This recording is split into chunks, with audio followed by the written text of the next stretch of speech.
Chosen one. Have you noticed? The harder you push, the heavier that door gets. You're standing there, right now. Not in some metaphor, I mean literally standing there in your life.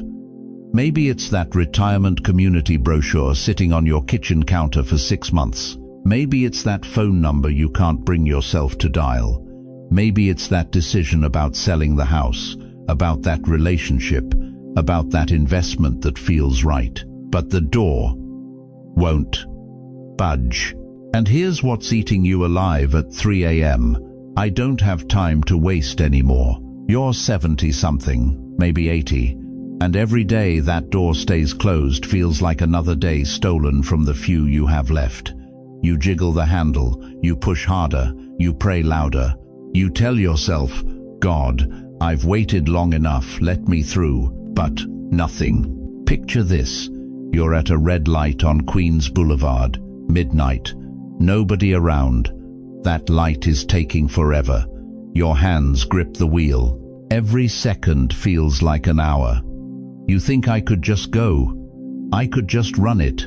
But what you can't see, what you thank God you can't see, is the 18-wheeler barreling through that intersection at 60 miles per hour. No headlights, no warning. Just death dressed up as opportunity. That red light, that wasn't delay. That was mercy. Listen to me carefully. That door that won't open in your life right now, that stubborn, infuriating, prayer-proof door might be the only thing standing between you and complete disaster. Proverbs 14:12 whispers something chilling. There is a way that seems right. We'll finish that verse later. But right now, I need you to understand God isn't holding you back to punish you. He's holding you back to protect you. And if you force that door open before heaven says now, what walks through it could destroy everything you've spent a lifetime building. If something in your life feels blocked right now, and you don't know why, type, I hear you, Lord, below. Let heaven see you're finally listening. Don't click away. There's a moment coming in this message that's going to feel like God himself sitting right beside you, hand on your shoulder, telling you exactly what to do next. The door that won't open, it might just save your life. Let me be real with you for a second. The world has been lying to you your entire life. And if you're 70, 80 years old, you've heard this lie so many times, it's become the soundtrack of your existence. The lie sounds like this. If you're not moving forward, you're failing.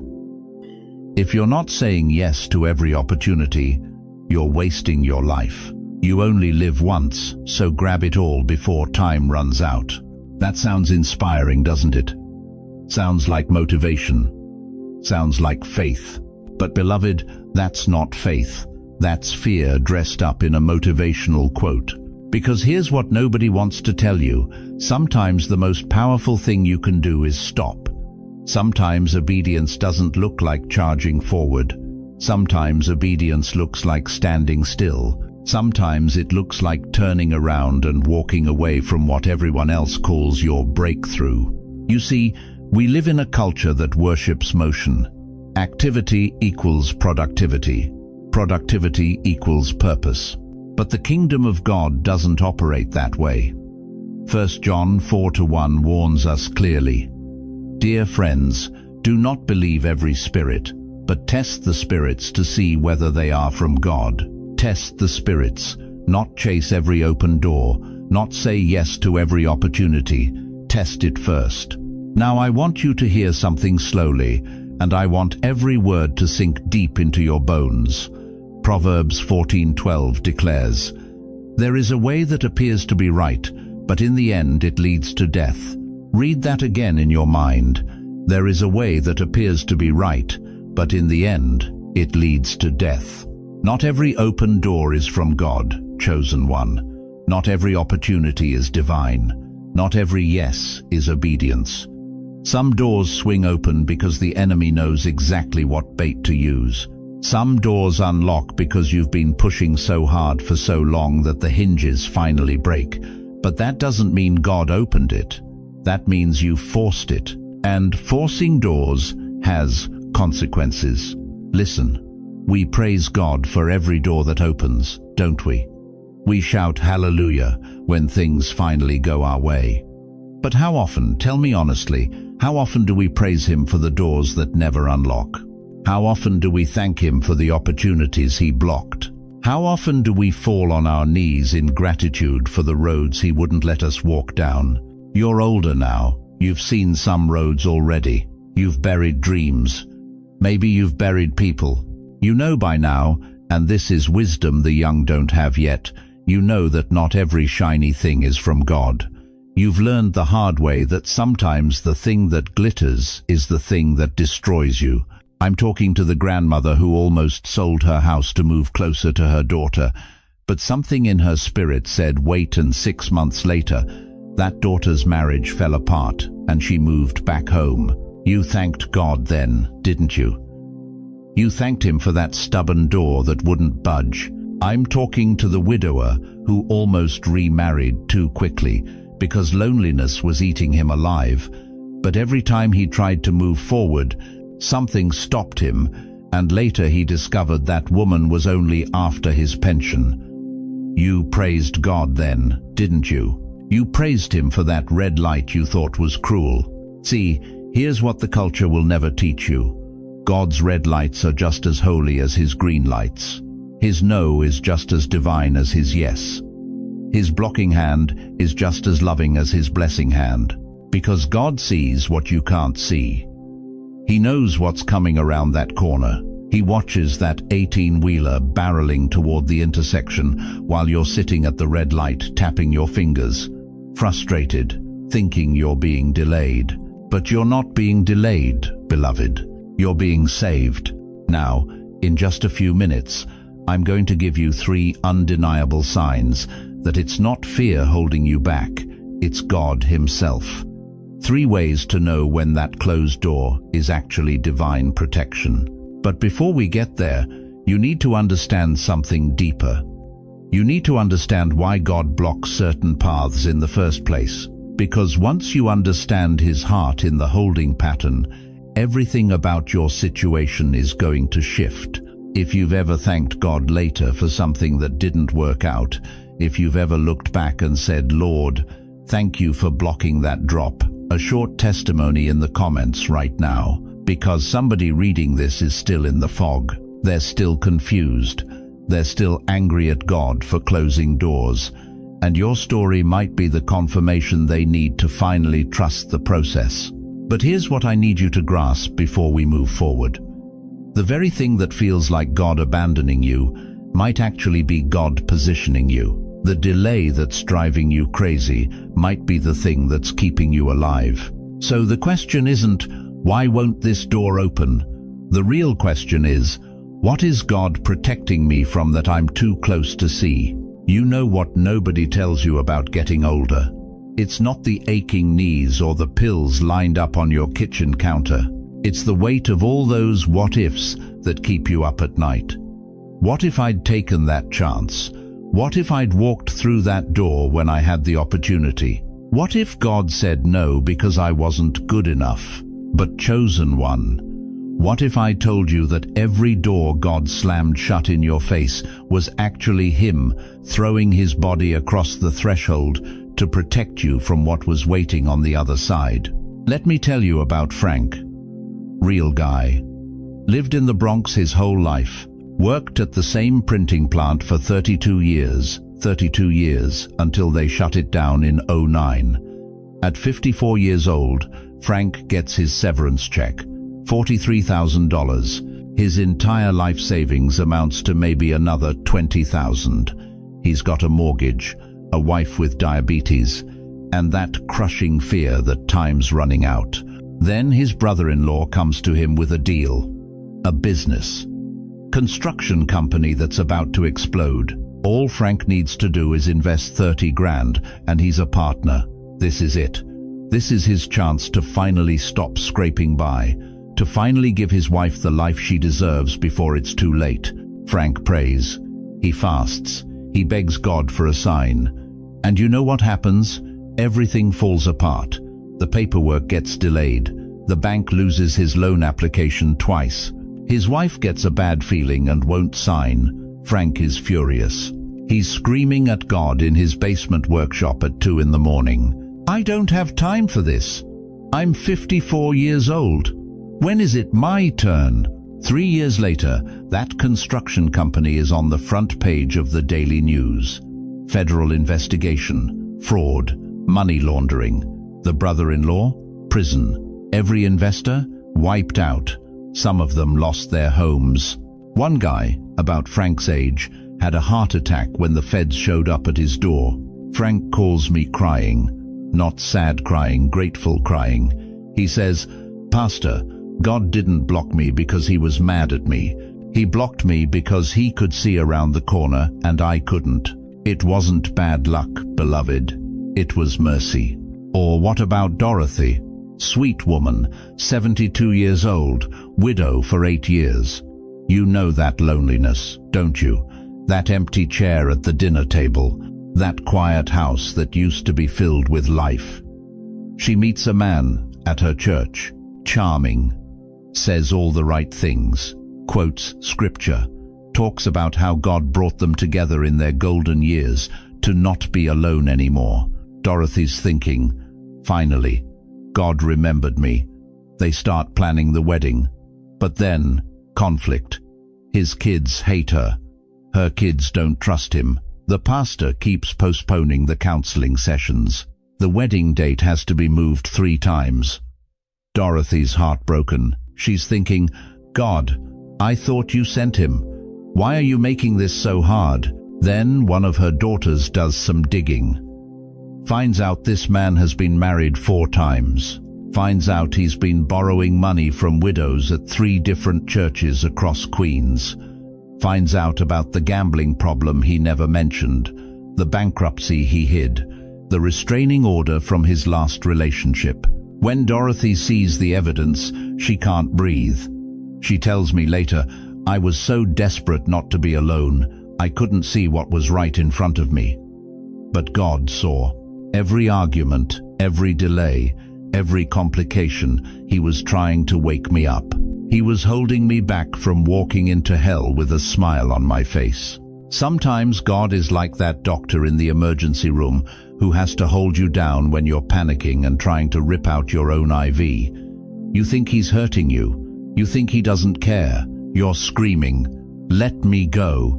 But he knows that if he releases you, you'll bleed out before you hit the floor. The door that won't open isn't punishment, dear one. It's God's hand pressed against your chest saying, "Not this way, not this time.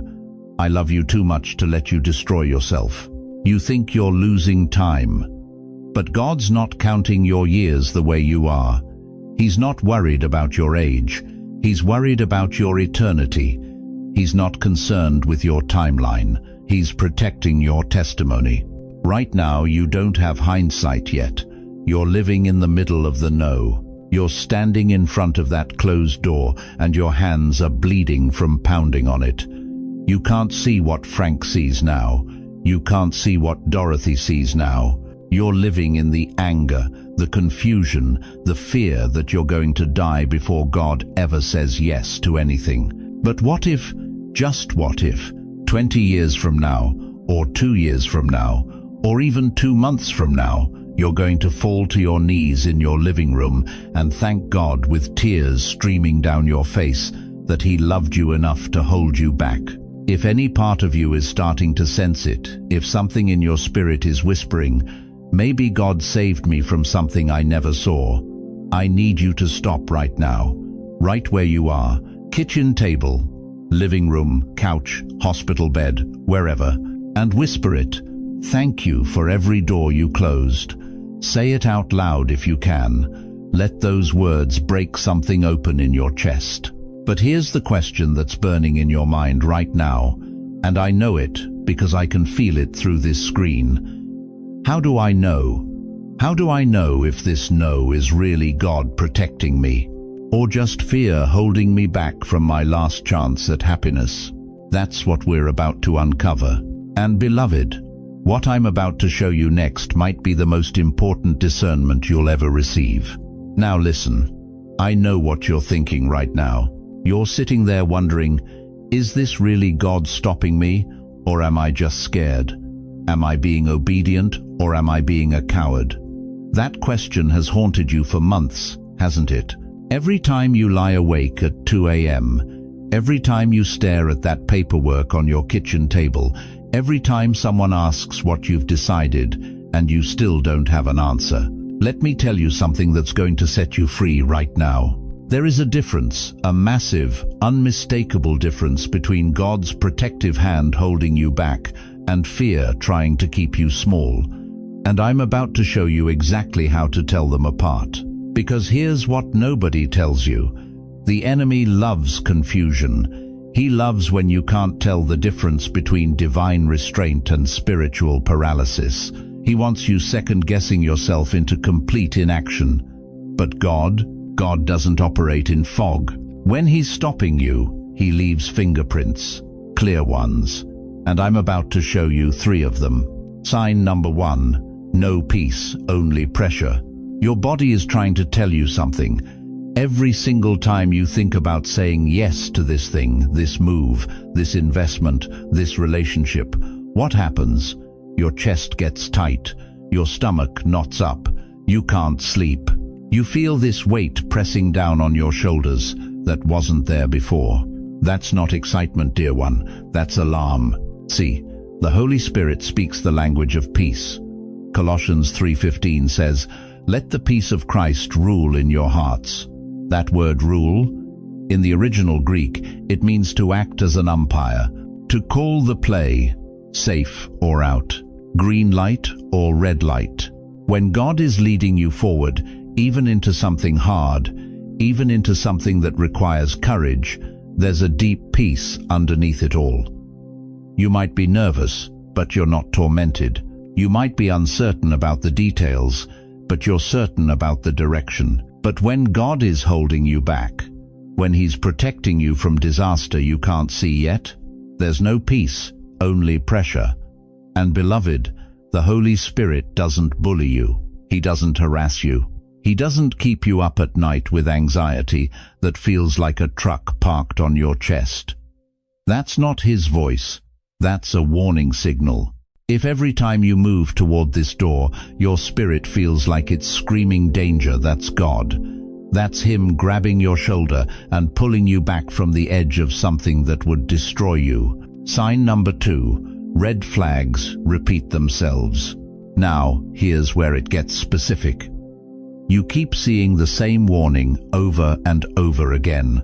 Maybe it's the way this person talks about money, always vague, always complicated, numbers that don't quite add up. Maybe it's how they treat other people when they think you're not watching. Maybe it's the story that keeps changing every time they tell it. You noticed it once. You excused it. Then you noticed it again. You told yourself you were being judgmental. Then it happened a 3rd time, and a 4th, and now you're here, trying to convince yourself that you're imagining things. You're not imagining things. God rarely whispers once.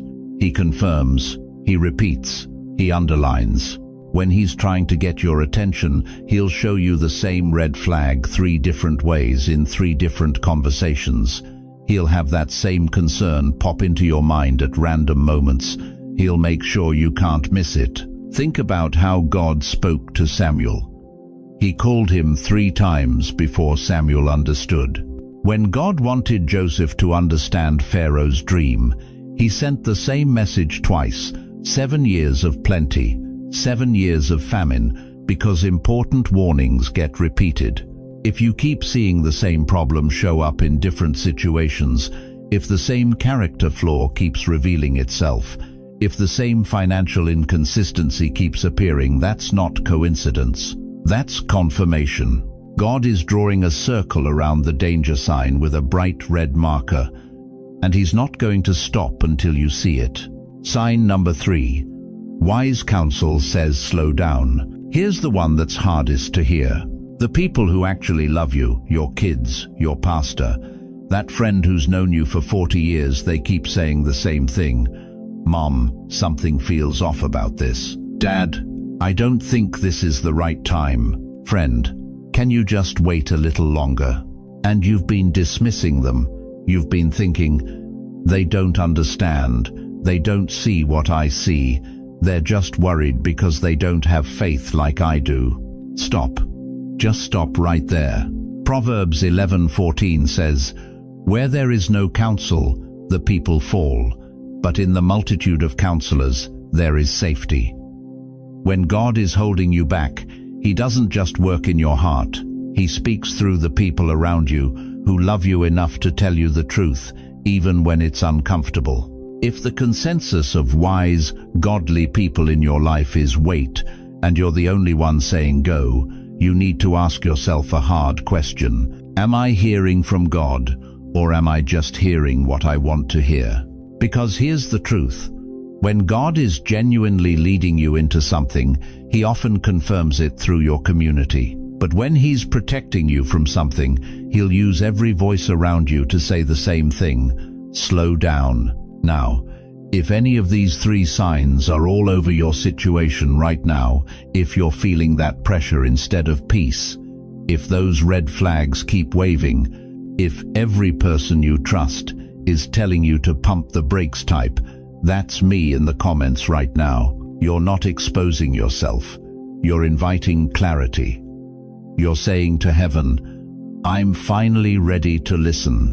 But here's what we need to address next, because knowing God is holding you back is only half the battle. The real question is this: what's happening inside you when God hits the brakes? Why does it feel so hard to just stop? I know what you're thinking right now. I can hear it in your spirit, because I've counseled enough people just like you to know the exact words running through your mind. You're saying, I'm too old to walk away now. You're saying, I already put too much into this. You're saying, if I start over at my age, I'll die before I see any fruit. Dear one, let me sit with you in that feeling for a moment. That heaviness in your chest when you look at the calendar and realize you're 72, 78, 84 years old. That panic that whispers, the clock is running out. That shame that says, you should have figured this out decades ago. I see you. God sees you. And what I'm about to tell you might be the most liberating truth you've heard in years. That voice telling you to stay because you've already invested too much? That's not wisdom. That's the enemy's favorite weapon against older believers. He knows he can't make you deny Christ. So instead, he traps you with sunk costs. He chains you to dead situations with guilt about wasted time. Picture this with me. You're standing on the deck of a ship. You've been on this vessel for 30 years, maybe 40. You know every plank, every rope, every creaking board. It's familiar. It's yours. You've invested decades here, but the ship is sinking. Water's coming over the sides. The bow is tilting. And the enemy whispers in your ear, don't jump. You've been on this ship too long to abandon it now. What will people think? Where will you go? You're too old to swim to shore. So you stay. You rearrange the deck chairs. You bail water with a coffee cup. You tell yourself it's not that bad. You convince yourself you can ride it out. But God is standing on the shore, shouting your name, saying, jump, I've got you. The ship doesn't matter, you matter. This is the spiritual warfare happening in your life right now. The enemy wants you to confuse loyalty with imprisonment. He wants you to mistake endurance for obedience. He wants you to die on a sinking ship rather than trust God with your remaining years. Maybe it's that church you've attended for 40 years, but the Spirit left that building a decade ago, and now it's just religion and gossip. Maybe it's that relationship that was supposed to bring companionship, but instead brought control and criticism. Maybe it's that business partnership, that living situation, that commitment you made when you were younger and didn't know better. You're thinking, but I'm 76 years old. I can't just leave. I can't start over.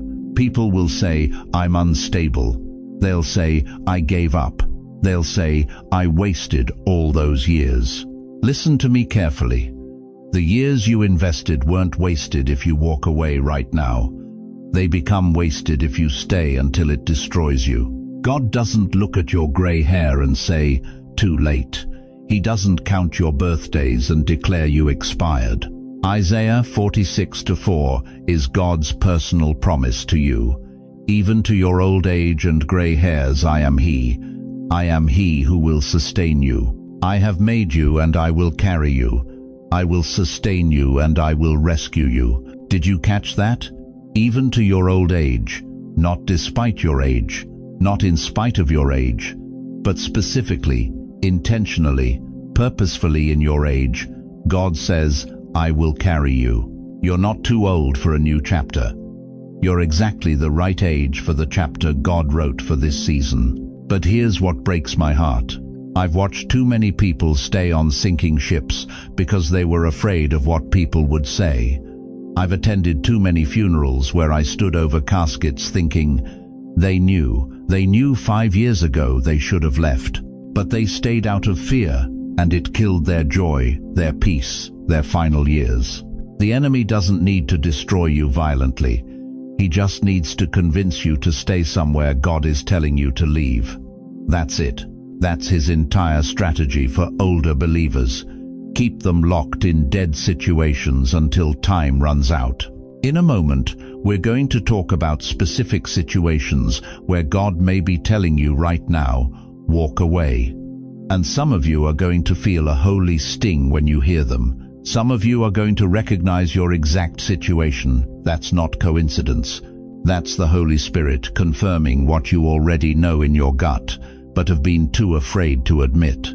But before we get there, I need you to do something. If you've ever stayed too long somewhere you knew wasn't good for you, and you wish someone had warned you earlier, write, "Not this time" in the comments right now. Because this time you're not going to ignore the warning.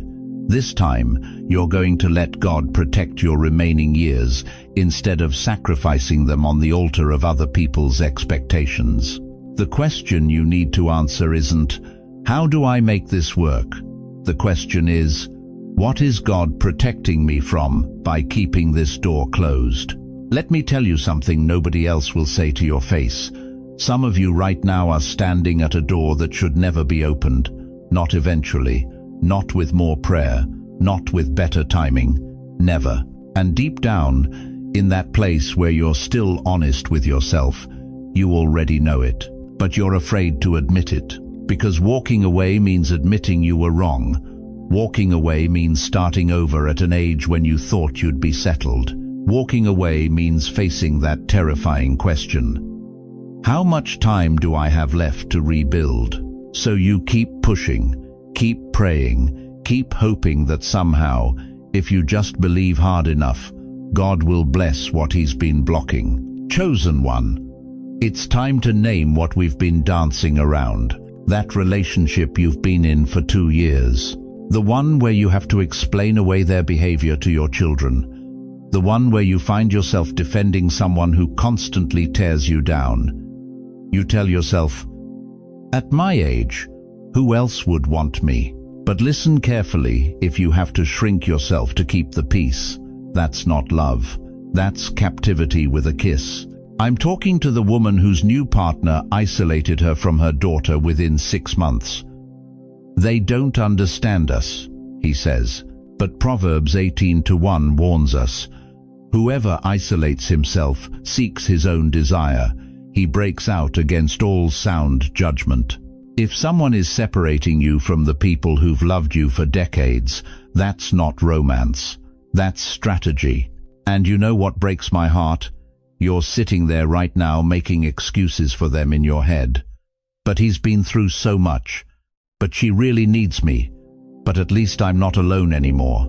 Dear one, loneliness is temporary. But wrong partnerships can cost you everything you've spent 70 years building. Then there's that financial opportunity, the one that landed in your inbox 3 weeks ago. Guaranteed returns. Limited time offer. Your retirement could double in 18 months. And something in your gut screamed, no. But the numbers looked so good. The person seemed so sincere. and you're tired of watching your savings shrink while everything gets more expensive. But here's what they're not telling you: anything that demands your signature before your prayer is not from God.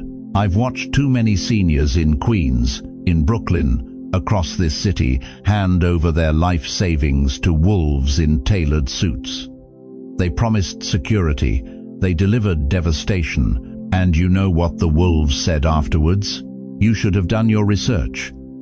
As if the crime was your fault.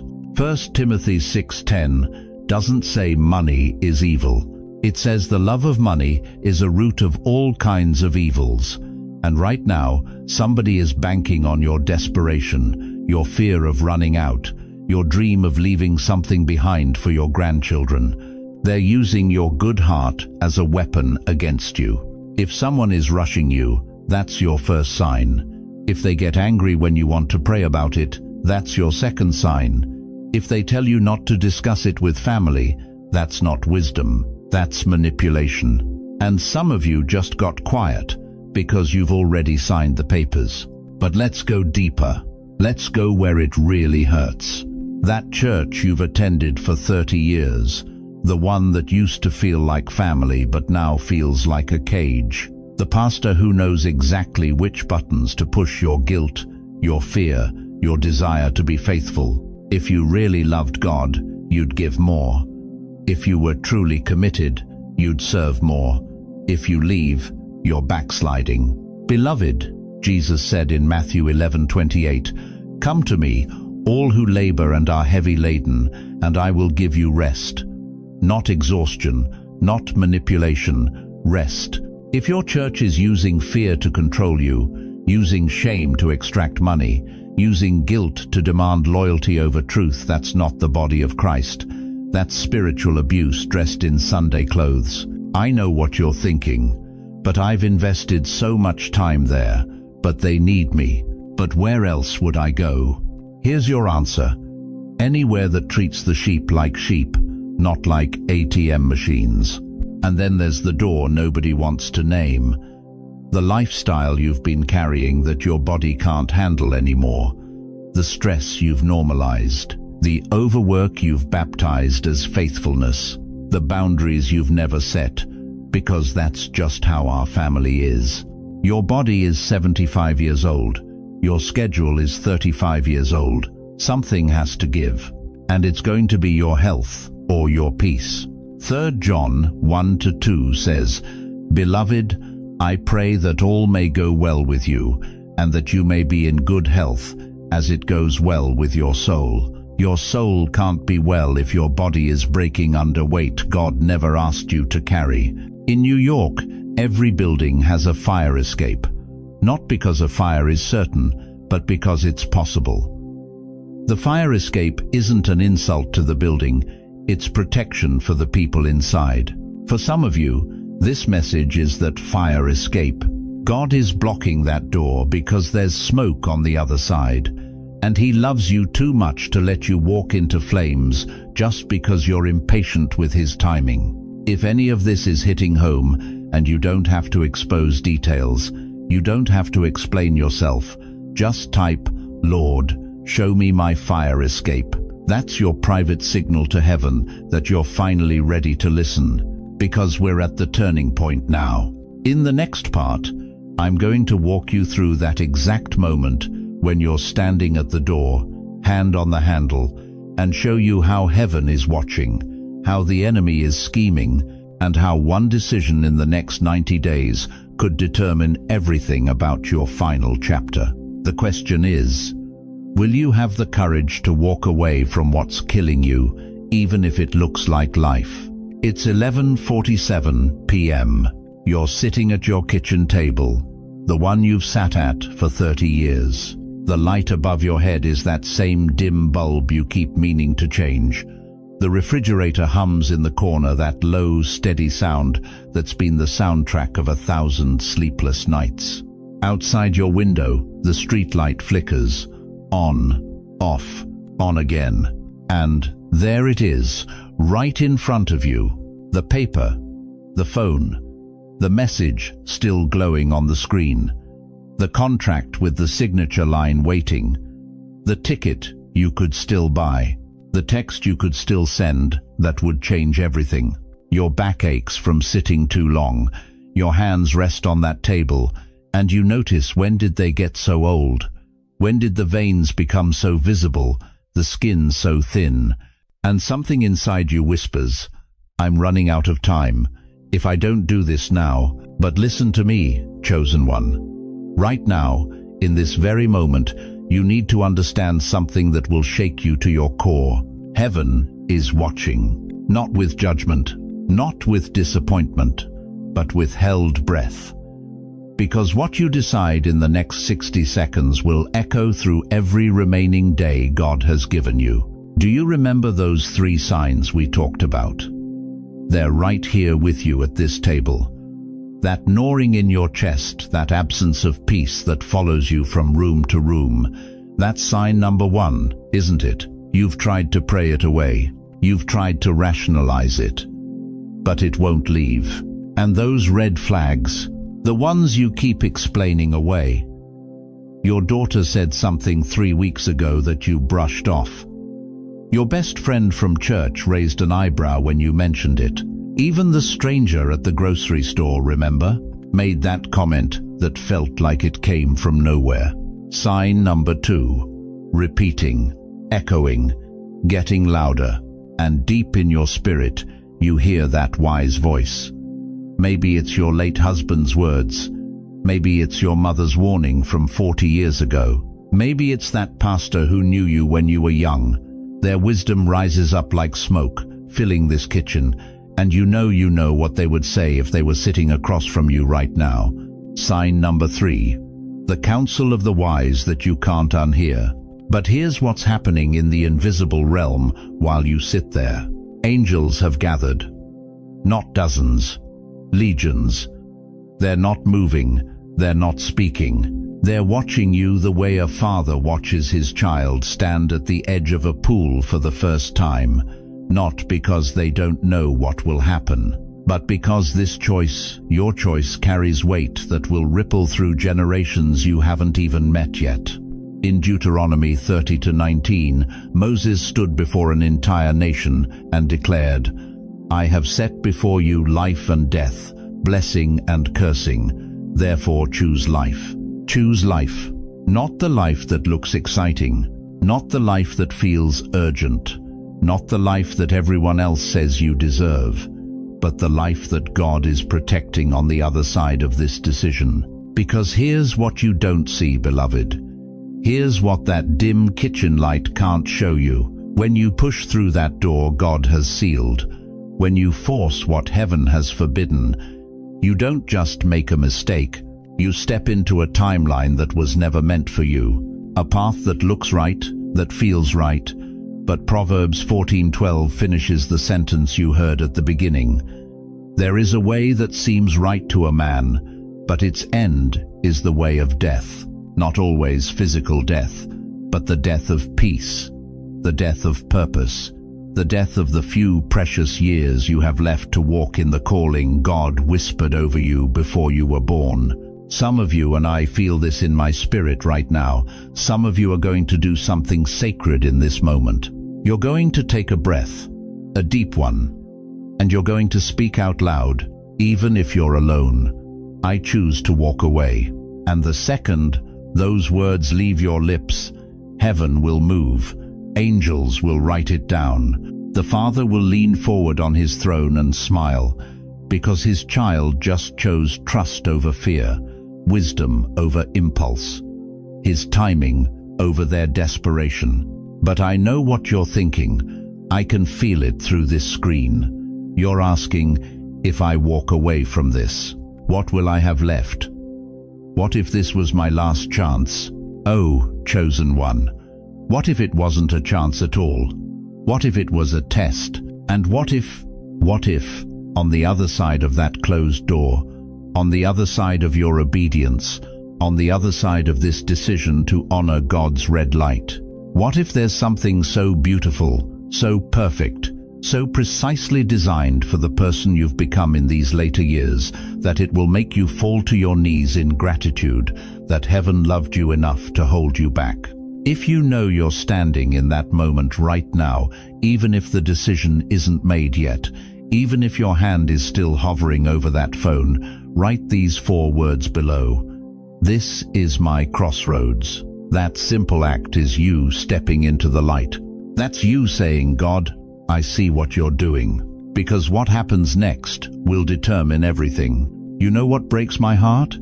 It's when I meet someone in their 70s, their 80s, and they whisper to me like it's a shameful secret, Pastor, I think God's done with me. I think I missed my chance.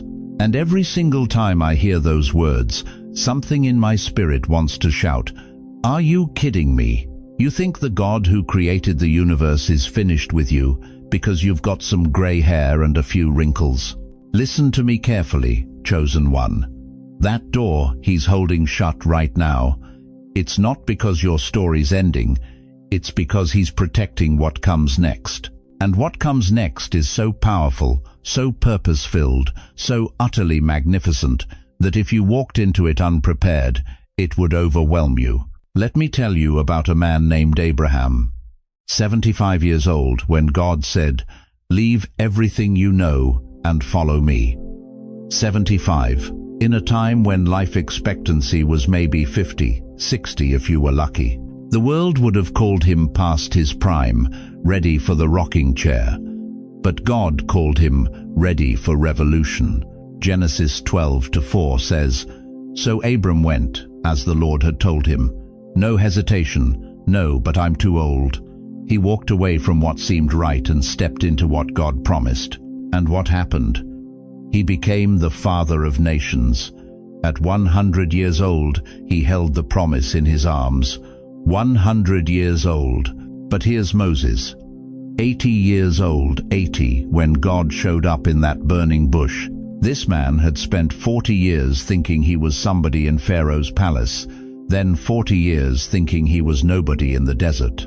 And right when the world would have written him off completely, God said, now you're ready. Now you've got what it takes.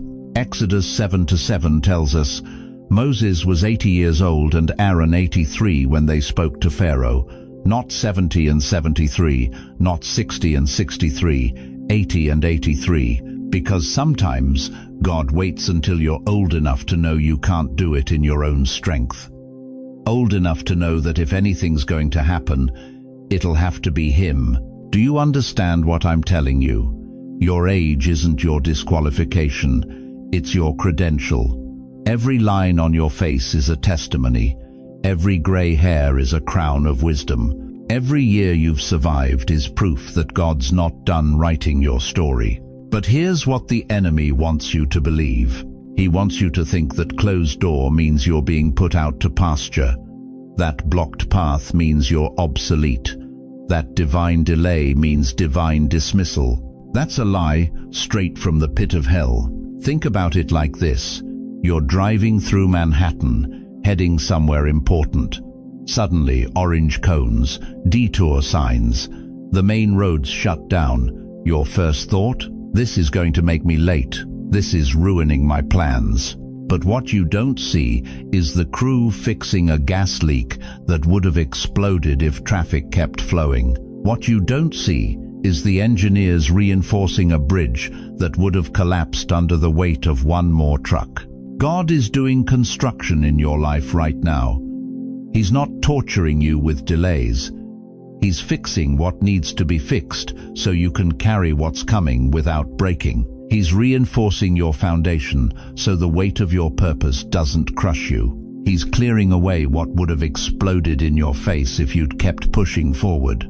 That stubbornness you feel? That frustration? That's actually protection disguised as pause. But let me tell you what he might be preparing while you're waiting. Maybe he's preparing reconciliation with that daughter who stopped calling. Maybe he's preparing your health for the grandkids who need you to stick around. Maybe he's preparing financial breakthrough so you can finally breathe without counting every penny. Maybe he's preparing a ministry you never imagined because the younger generation is drowning and they need someone who's walked through fire and still trusts God. You're not just a senior citizen to heaven, You're a carrier of wisdom. You're a walking library of stories that could save someone's life. You're a living testimony that God keeps his promises, even when the road gets long and hard and lonely. Anna the prophetess was 84 years old when she finally saw what she'd been praying for her entire life. Luke 2:37 says she never left the temple but worshipped night and day, fasting and praying. 84 years of waiting. 84 years of faithfulness. And then one morning, baby Jesus walked through those temple doors, and she was the first to prophesy over the Messiah. Her whole life, every year of waiting, was preparation for that one divine moment. What if God is saving the best for last? What if the door he's holding closed right now is protecting you from settling for good when he's got great waiting on the other side? What if your second half isn't about slowing down, but about finally understanding what you were built for? The question isn't, what if I lose everything? The question is, what if everything I've been through was preparing me for something I can't even imagine yet? If you still want to be used by God in this second half of your life, if something in you is saying, I'm not done yet, type, I'm still available right now.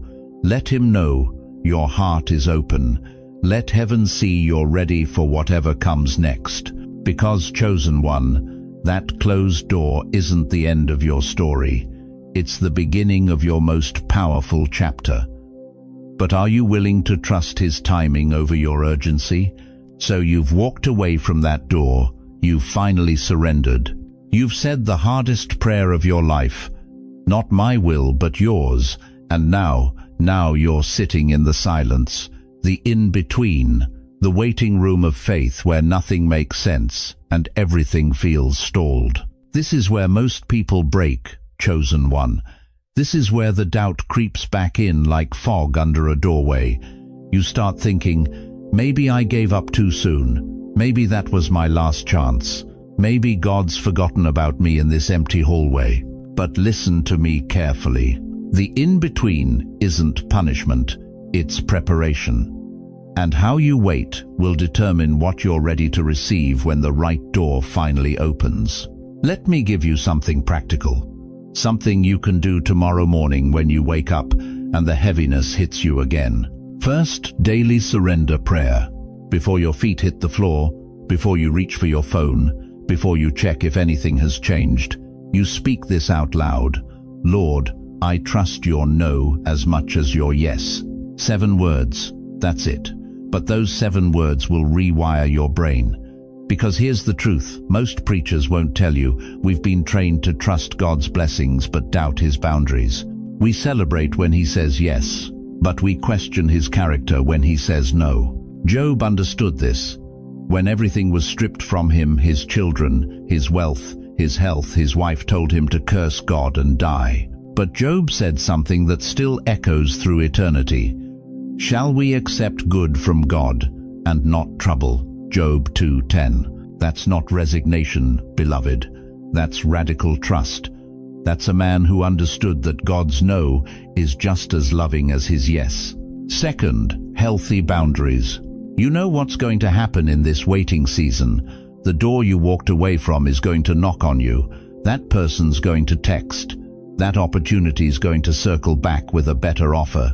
That relationship is going to show up at your door with flowers and promises. And if you don't set boundaries now, you'll be right back where you started. Block the number. Unfollow the account.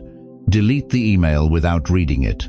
Say no to just one more coffee to talk things through. You don't owe anyone access to your peace. Not at this age. Not after everything you've survived. Proverbs 4:23 says, above all else, guard your heart, for everything you do flows from it. Guard doesn't mean lock away. Guard means protect with intentionality. You're not being cold, you're being wise. Remember, you've got limited energy at 70, 80, 90 years old. Every conversation costs you something. Every emotional manipulation drains you. And God is saying, save your strength for what I'm preparing, not what I'm protecting you from. Third, small obediences. Here's what's going to save you in the waiting. Movement. Not toward the closed door, but toward God's presence. Call that friend you've been meaning to check on. Join that Bible study you've been avoiding because you thought you were too old. Take a 15-minute walk around your block. Make your bed with gratitude. Serve at your church, even if it's just folding bulletins. Why? Because God steers moving ships. He can't direct someone who's frozen in spiritual paralysis. Psalm 37:23 says, "The Lord makes firm the steps of the one who delights in him." Steps, plural, movement, progress. You're not moving toward the wrong door anymore. You're moving toward him. And when you move toward him, he moves you toward everything you've been praying for. Fourth, remembering journal. Get a notebook, nothing fancy, dollar store spiral will do. And every single day, write down one thing that confirms God protected you by holding you back. Maybe you hear through the grapevine that the person you almost partnered with just got sued. Maybe that investment you almost made just collapsed. Maybe you sleep peacefully for the first time in months. Write it down, because here's what the enemy does in the in-between. He makes you forget. He makes you romanticize what you walked away from. He whispers, "Nothing bad would have happened.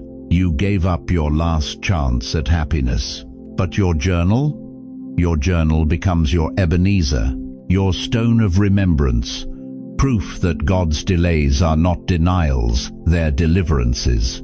1 Samuel 7:12 tells us, "Samuel set up a stone and named it Ebenezer, saying, 'Thus far the Lord has helped us.'" You need that stone, that tangible reminder that every closed door was divine intervention.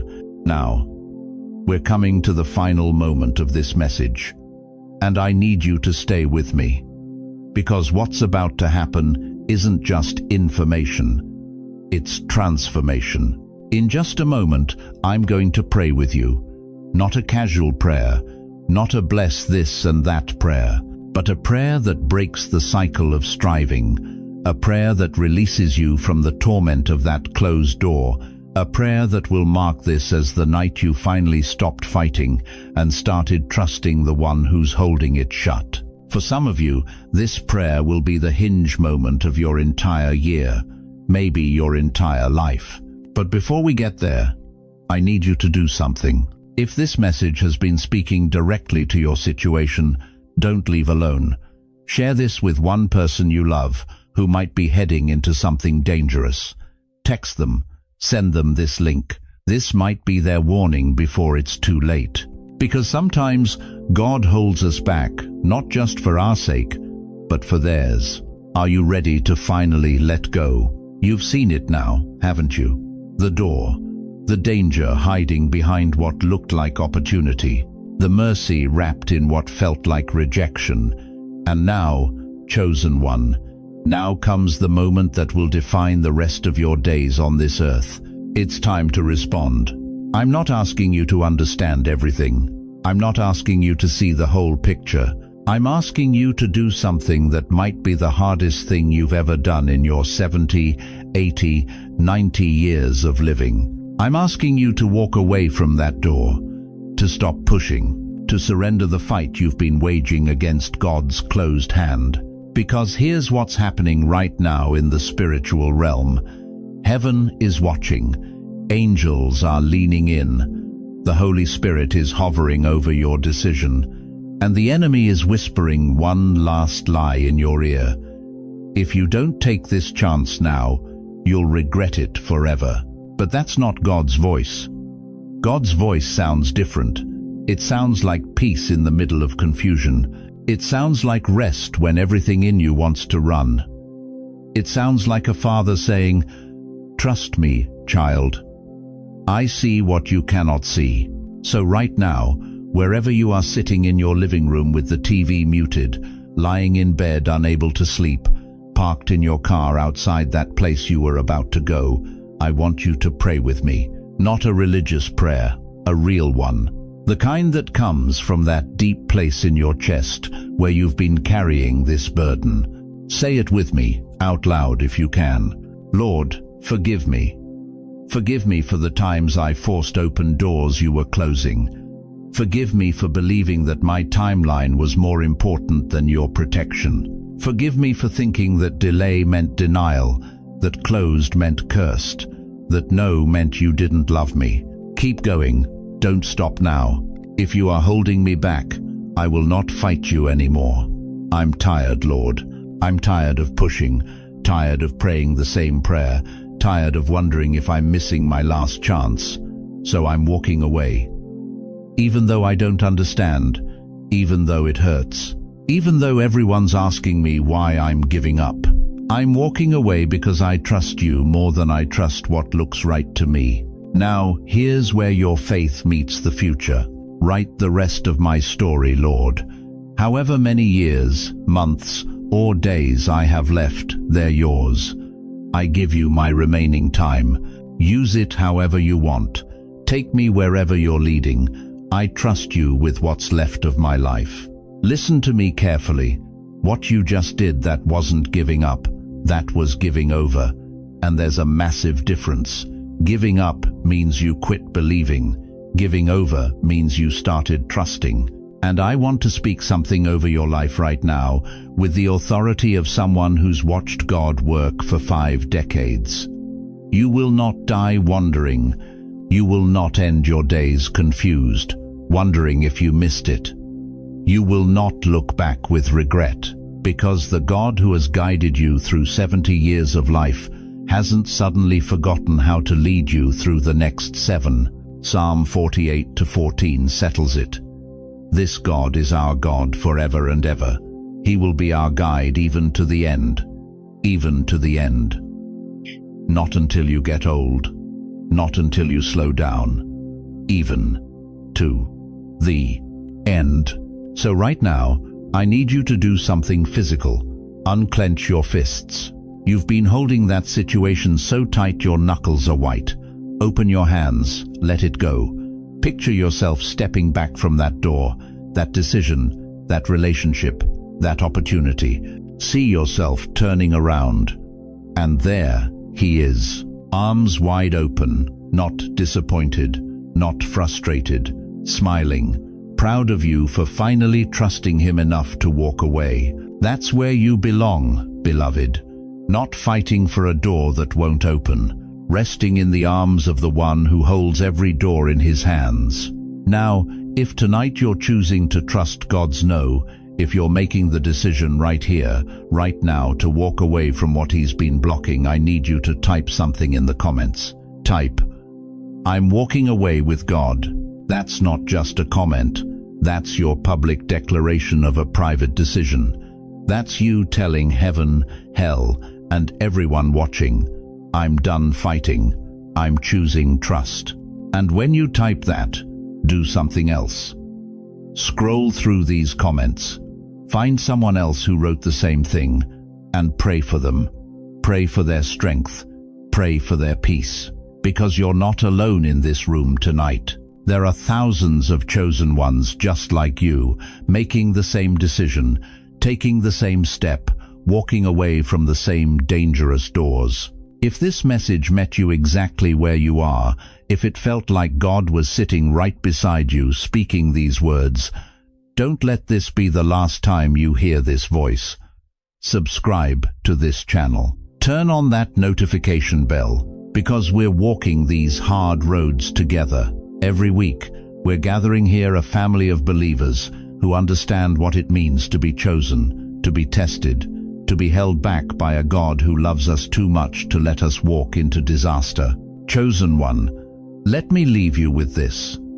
If God is holding you back, he is not punishing you, he is protecting you. That door that won't open, it might be the greatest mercy you've ever received. So walk away before it's too late. Walk away from what looks right but leads to death. Walk away from the opportunity that would cost you everything, and walk straight into his arms. The door was never your destiny. He is.